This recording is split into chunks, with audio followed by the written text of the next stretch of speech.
Greetings everyone! Welcome to my review of Sonic the Hedgehog issue 242. This is a special issue because it's an Olympic tie-in that should have been done months ago, before or during the Olympics. Also, there is a backup story, and it is part of the main comic continuity. What? Usually it's the other way around, with the canon story being the main story and the tie-in / special story as a backup. Whatever. Let's get this over with.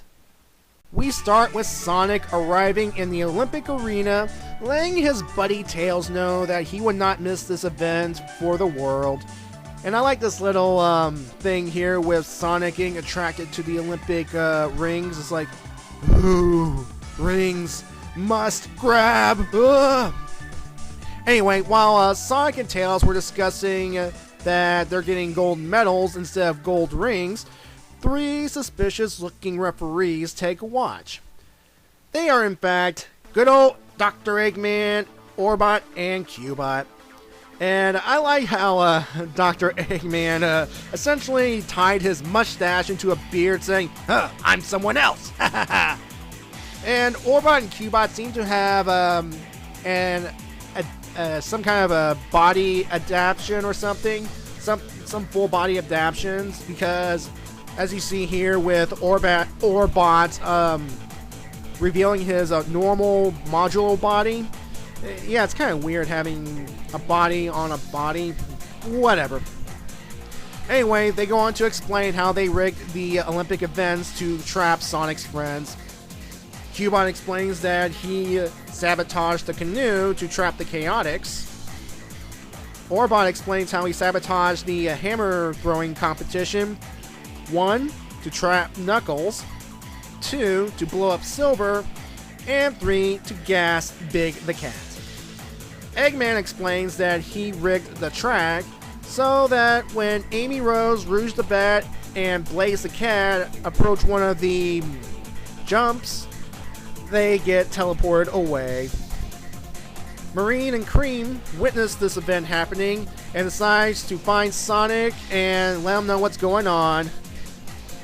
Now, meanwhile, at the long jump event, while Tails is practicing, there's this nice little banter between Sonic and Shadow. It's like, you're up for the long jump, Faker, and how they're discussing they cannot cheat and all that stuff.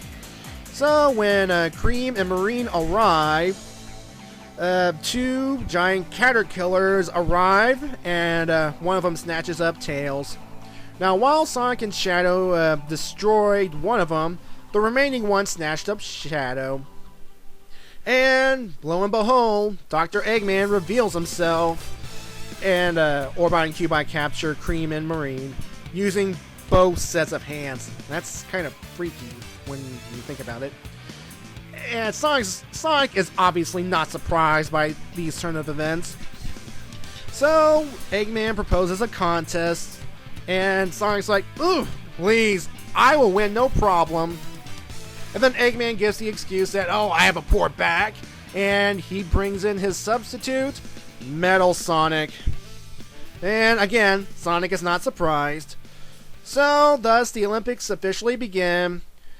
The events consist of disc throwing, javelin throwing, basketball, rowing, ribbon twirling, archery, weights, boxing, gymnastics, and swimming? Yeah. Forget that. Alright.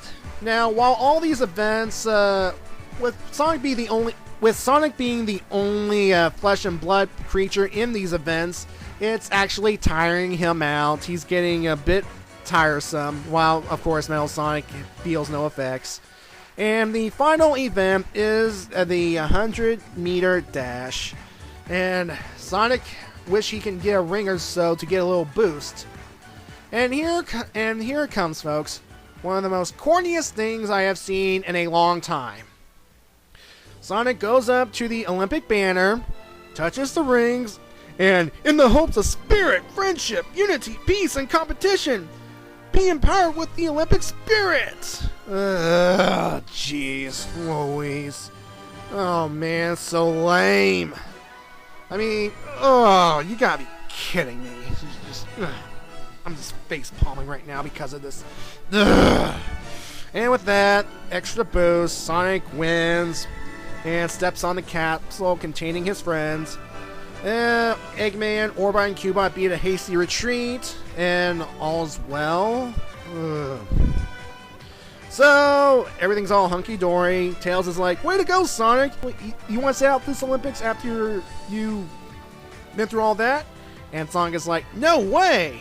That was fun! And I don't want to wait 4 years to do it again. Well, that's it for the tie-in.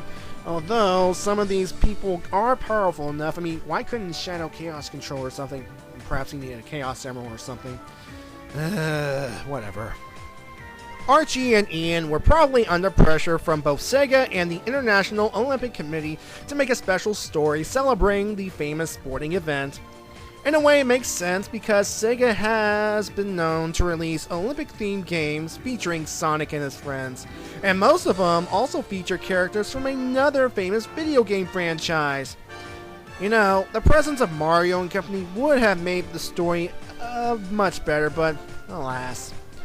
There were some good moments in the story, such as the banter between Eggman, Orbot, and Cubot, and when I look at them in this panel, for example, I had this playing in my head.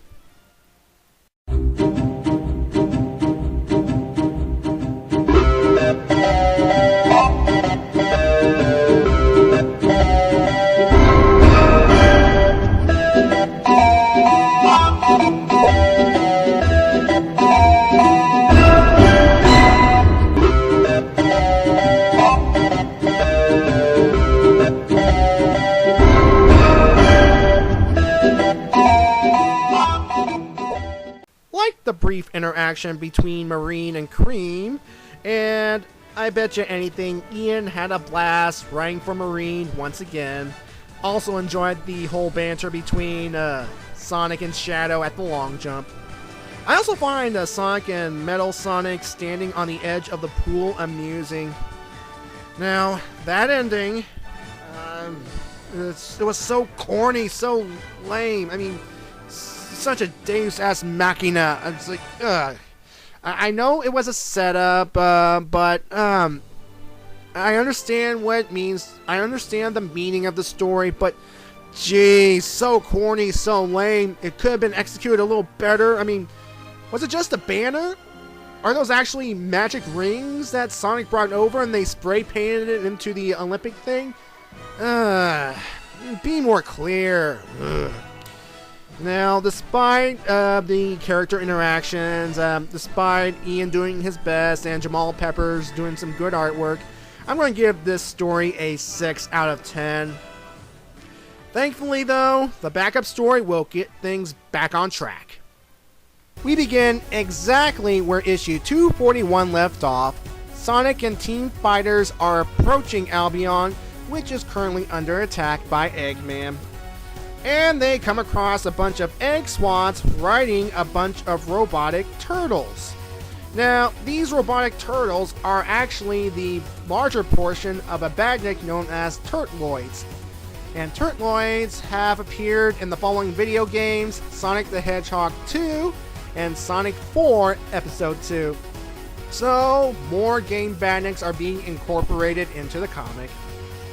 So Sonic and Amy are having a bit of fun knocking off egg swats and the whatnot, but Tails decides to speed things along by destroying the remaining robots with missiles and stuff.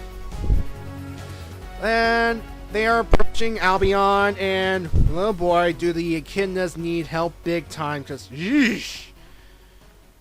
Meanwhile, on Angel Island, in some kind of command center, some ruined command area, Knuckles is trying to put things back in working order, and Nicole's signal is coming through.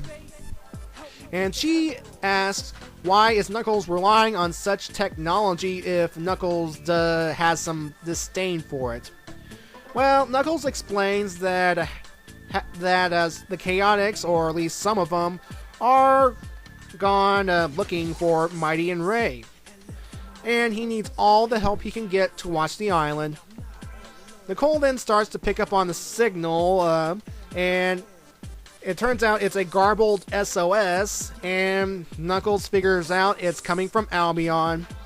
And because he still feels shame for what he did under the guise of Enerjack, decides to try and put that aside and, well, essentially go and help the last of his people. So yeah, the setup for the next 4 issues is complete. Well, vacation's over. We're jumping back into the main continuity. Now, I am excited about this upcoming arc because it features the return of Knuckles, who we haven't seen since issue 232. It will also contain plot points established during and after the Enerjack Reborn arc, namely the remaining free echidnas in Albion, and Knuckles' feelings towards what he did to his people. Now, in addition, from the covers of the upcoming issues, Thrash, the Tasmanian Devil, will also reappear, and this will be an interesting plot twist because, well, we're going to hear his backstory from what I've seen and read. So yeah. Now, as for the prologue itself, again, I like to mention that adding more game Batniks, it's kind of cool. And, well, yeah. And, I'm just excited because no more of this Secret Freedom Fighters arc, even though I was pumped for that. No more ugly troll face for a while. Not as far as I know. And, finally some fun. Even though there was some fun during those arcs, too much drama. I mean, drama is good every once in a while, but too much is too much. Now we're going back to some actual fun, and I cannot wait for this arc. I'm so happy. And this arc takes place at the same time as the upcoming Chaotix arc, which will happen in Sonic Universe. So, yeah, that'll be interesting. So, even though that this is a continuity story, it is still a prologue, and I'm going to give this a 7 out of 10 because it's just a little teaser. It's just the appetizer to the main course, and this is going to be a fun ride, and we are just now getting started. And I hope it will be a fun ride. And I hope Knuckles doesn't do anything stupid. Anyway, folks, thank you for watching this review, and I will see you next time.